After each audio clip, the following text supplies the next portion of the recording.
বন্ধুরা সকাল সকাল ব্লগটা আরম্ভ করলাম। দেখতেই পারছেন বেলা এখনও ভালোভাবে ওঠে নাই, বেলা আর কি উঠতেছে। সকালবেলা অনেকগুলা কাপড় ধুইছি আর ধুয়ে এখানে শুকিয়ে দিছি। এতগুলা কাপড় শুকিয়ে দেওয়ার বাড়িতে যেহেতু জায়গা নাই, এখানে বড় একটা রশি টানিয়ে কাপড়গুলো শুকিয়ে দিছি। ছেলেদের কিছু ঠান্ডার কাপড় ধোয়া বাকি ছিল, সেগুলো আজকে সব ধুয়ে নিছি। আর এই জায়গাটাই সকালবেলা থেকে সন্ধ্যা পর্যন্ত খুবই ভালো রোদ লাগে।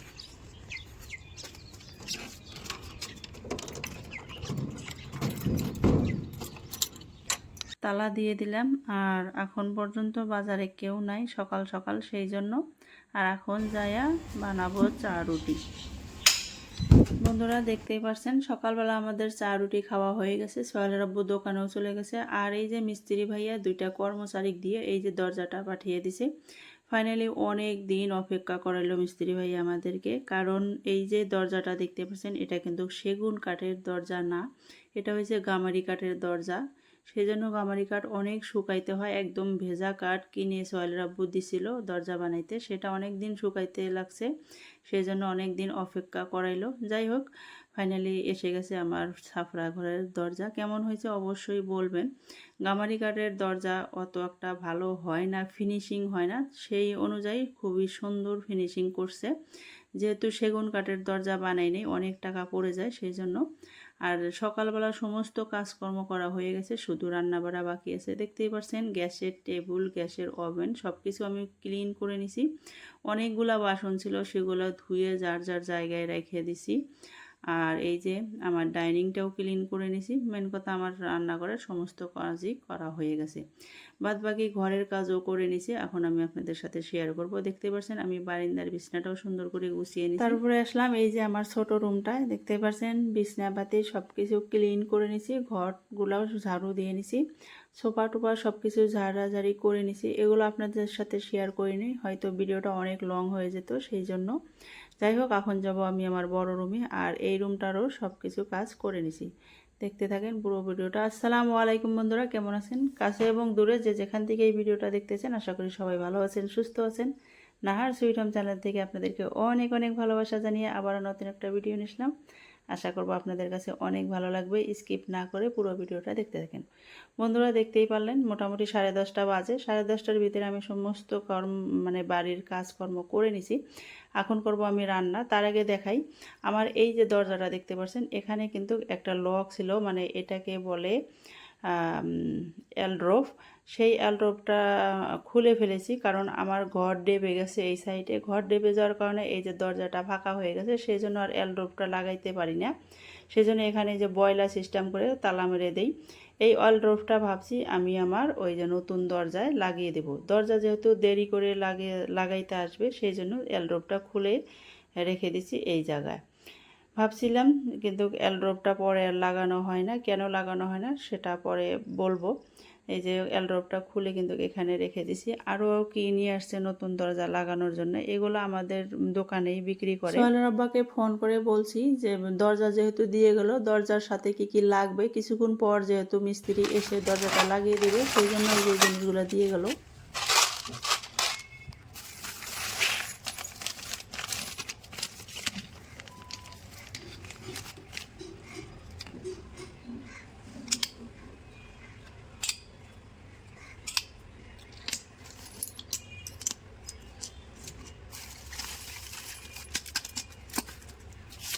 এটা যে দরজার সাথে যে লাগানো হয়, সেটিং করা হবে। আর এখানে ওটা আছে, আর এর ভিতরে আছে। দেখতে পাচ্ছেন এখানে সুন্দর একটা হ্যান্ডেল পাঠিয়ে দিয়েছে। তারপরও আমার ওই রকম একটা পছন্দ হয় নাই, কারণ এই হ্যান্ডেলগুলো শোকেস বা গডরেজে লাগায়। আর এখানে দুইটা ছিটকানি আর কবজা পাঠিয়ে দিয়েছে। আব্বুকে ফোন করে বললাম যে হ্যান্ডেলটা আপনি পাঠিয়ে দিয়েছেন সেটা একদমই পছন্দ হয় নাই, ছেলেকে পাঠিয়ে দিলাম, আপনি দুইটা হ্যান্ডেল পছন্দ করে দিয়ে দিন। ছেলেকে দোকানে পাঠিয়ে দেওয়ার পর এই যে দুইটা হ্যান্ডেল দিয়ে দিয়েছে, তার মধ্যে এই হ্যান্ডেলটা আমার কাছে ভালো লাগছে, মানে দরজার সাথে ভালো একটা মানাবে, মানে মোটা সোটা বড় আছে। তারপরে এই যে একটা সিলভার কালারের হ্যান্ডেল দিয়ে দিছে, এটা ওইরকম একটা ভালো লাগে নাই। ভালো লাগছে, বাট দরজার সাথে ওইরকম একটা সুন্দর লাগবে না, সেই জন্য ভাবছি এটা লাগাবো না। ভাইয়া আসার পর তিনটা হ্যান্ডেলই আমি দেখাই আর বলি ভাইয়া কোনটা লাগাইলে দরজার সাথে ভালো লাগবে। ভাইয়াও এটাই পছন্দ করে যেটা আমার পছন্দ। ভাইয়া বলল যে দরজাটা যেহেতু বড় সড়ো আর এই হ্যান্ডেলটাও সুন্দর আছে, বড় সড়ো আছে, এটা লাগালেই ভালো লাগবে। এটা আর এটা তো একই সাইজের, অল্প একটু বড় আছে, কিন্তু এটা এটা মোটার জন্য কাল হয়ে গেছে না বাবা? আর এটা ধরো ওই যে কাঠের কালার ম্যাচিং হইলো। বন্ধুরা খুবই তাড়াহুড়োর মধ্যে রান্নাটা করলাম, দেখতেই পাচ্ছেন এখানে ভোল ভাজি করছি, মানে পটল বলি আমরা, আর এখানে বল মাছ দিয়ে একটা পটল দিয়ে রান্না করতেছি, মানে একটা ভোল দিয়ে। আমার রান্নাটা একদম প্রায় শেষ, আর রান্নাঘরের সমস্ত কাজকর্ম করে নিছি। আর এখন চলে আসলো মিস্ত্রি ভাইয়া। এর ভিতরে কিন্তু এই যে আমরা খাওয়া দাওয়া করে নিছি, সোহেলের আব্বু সেই জন্য বাড়িতেই ছিল, জাস্ট আর কি খাওয়া দাওয়া করে উঠলাম, তারপরে মিস্ত্রি ভাইয়া আসলো।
এই যে দরজার সাথে কবজাগুলো লাগাইতে কিন্তু অনেকটা সময় লাগলো, আর ফাইনালি 3টা কবজা লাগানো হয়ে গেছে।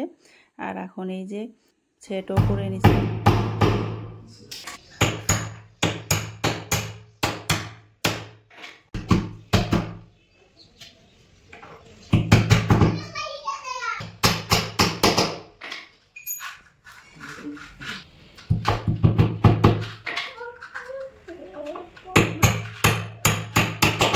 বন্ধুরা ঘরে তো দরজা লাগানো কমপ্লিট হইল, বাট অনেক বড় একটা ভুল হয়ে গেছে দরজা লাগাইতে।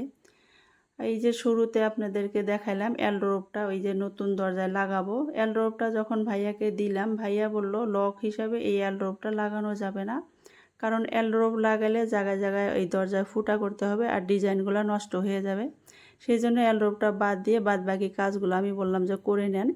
এই যে দরজার সাথে কবজাগুলা লাগিয়ে নিল, 3টা কবজা লাগানোর পর এই যে ঘরে কিন্তু সুন্দর করে সেটও করে নিল, কবজা লাগিয়ে মানে ইয়ের সাথে চৌকাঠের সাথে দরজাটা সেট করে নিল।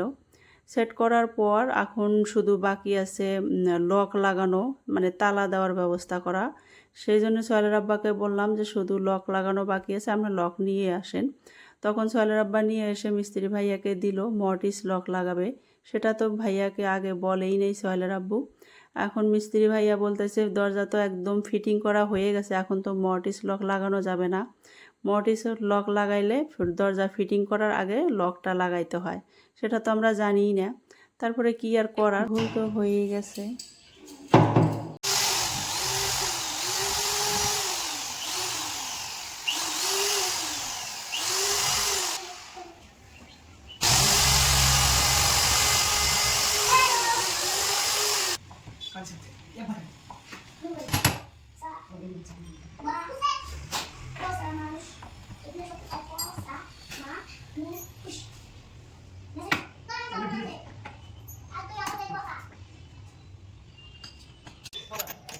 খুলছি, ফির তালা দিমু।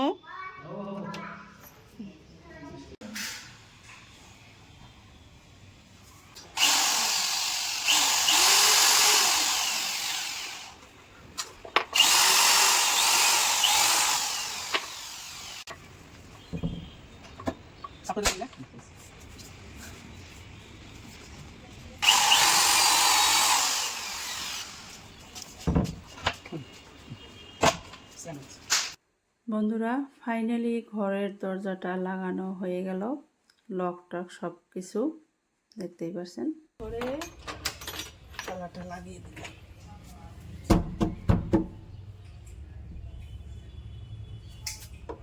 এখন খুলে নেব।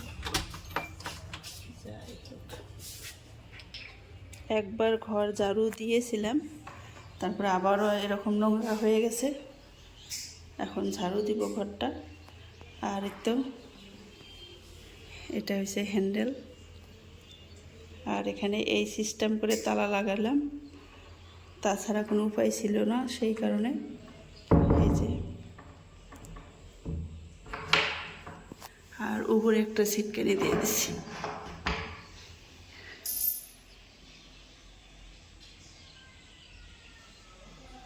কি হয়েছে বন্ধুরা, এটা হয়েছে গডরেজ বা শোকেস ওরকম ধরনের ফার্নিচারের মধ্যে এই তালাটা লাগা।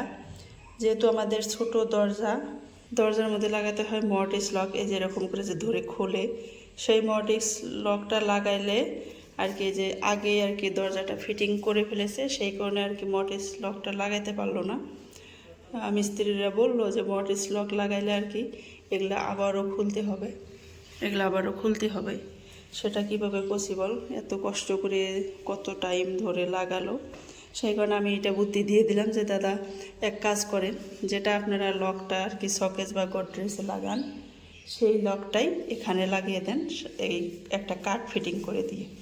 বললো দারুণ তো বুদ্ধিটা, এরকম করে দিলে তো ভালো হবে, আর দরজাটা ওইরকম কাটাকাটি করতে হলো না, সেই কারণে।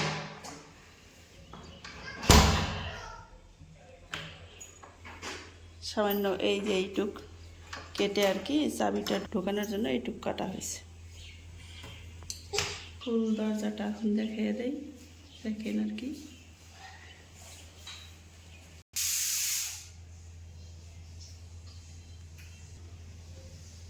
বন্ধুরা একদম সম্পূর্ণ কাজ করে মিস্ত্রি ভাইয়া চলে গেল। এখন আমার এই যে ছাপড়া ঘরটা ক্লিন করার পালা। ঘরটা একদমই অগোছালো হয়ে আছে, কাঠের ইটি পড়ে আছে, সাথে এগুলো জিনিসগুলো আমি গুছিয়ে নিতেছি। তার আগে কিছু কথা বলি, এই যে দরজার লকটা নিয়ে অনেক চিন্তায় পড়েছিলাম সবাই, আমি সোহেলের আব্বু এবং মিস্ত্রি ভাইয়াও। মিস্ত্রি ভাইয়া বললো যে এখানে আর কি লক দেওয়া যায়, কিছুই তো এরকম নাই, অ্যালড্রপটাও তো লাগানো যাবে না। তখন বলল বয়লা, মানে আমার পুরনো ঘরে যেটা আপাতত বয়লা লাগিয়ে তালা মারি, সেটা এই দরজার মধ্যে লাগালে একদমই ভালো লাগতো না। তখন আমি বললাম যে এই দরজার মধ্যে কীভাবে ওই বয়লা লাগালে ভালো লাগবে। বয়লা যেহেতু একদম নর্মালি দরজার মধ্যে লাগায় আর কি, এটা যেহেতু অনেক সুন্দর করে বানানো হয়েছে, এইভাবে এই দরজাগুলোর মধ্যে কোনো দিনও কেউ বয়লা লাগায় না, মানে চুরির মতন যেটা। তখন আমি ভাইয়াকে সুন্দর করে এই বুদ্ধিটা দিয়ে দিলাম যে ফার্নিচারের মধ্যে যে লকগুলো লাগান সেটা এরকম করে এই জায়গায় লাগালে কীরকম হবে। ভাইয়া বলল যে খুবই ভালো হবে, তখন দরজাটা আর কাটাকাটি করতে হবে না, খুবই সুন্দর হবে। তখন এই যে এইভাবে লকটা লাগিয়ে নিল, আমার কাছে এখন অনেকটা ভালো লাগছে। একটু কাঠ এক্সট্রা লাগানো হয়েছে, সেটা কালার করে দিলে বোঝাই যাবে না, অসুবিধা নাই, সেই হিসাবে সুন্দর হয়েছে। আর এই যে ঘরটা যে আমি করেছি, সত্যি কথা বলতে বন্ধুরা, প্রত্যেকটা জিনিস আমাদের অল্প টাকায় করতে হয়, সবসময় আমাদের বাজেটের কথা চিন্তা করে করতে হয়। আর এই ঘরটা যেহেতু ভবিষ্যতে আমাদের ভেঙে ফেলতে হবে, সেই জন্য যতটুক মানে টাকা সেভ করে বানানো যায় সেই হিসেবেই বানাইছি। এই দরজাটা সেগুন কাঠের বানালে মোটামুটি 13 থেকে 14 হাজার টাকা পড়তো, সেই হিসেবে গামারি কাঠ দিয়ে বানিয়ে অনেক টাকাই বেঁচে গেছে। এটাও মোটামুটি সোহেলের আব্বু আর আমি দুইজনে পরামর্শ করেই এই দরজাটা কিন্তু বানাচ্ছি। তবে এখন যারা বাড়িতে যেই আসুক না কেন সবাই কিন্তু এই দরজাটা পছন্দ করে। যাই হোক, ফাইনালি এখন আমার ঘরটাও পরিষ্কার করা হয়ে গেছে, আর আমি আপনাদের সাথে একটু শেয়ার করতেছি। দুইটা সিটকানি লাগিয়ে দিয়েছে, খুবই ভালো হয়েছে, একটা উপরে একটা মাঝখানে।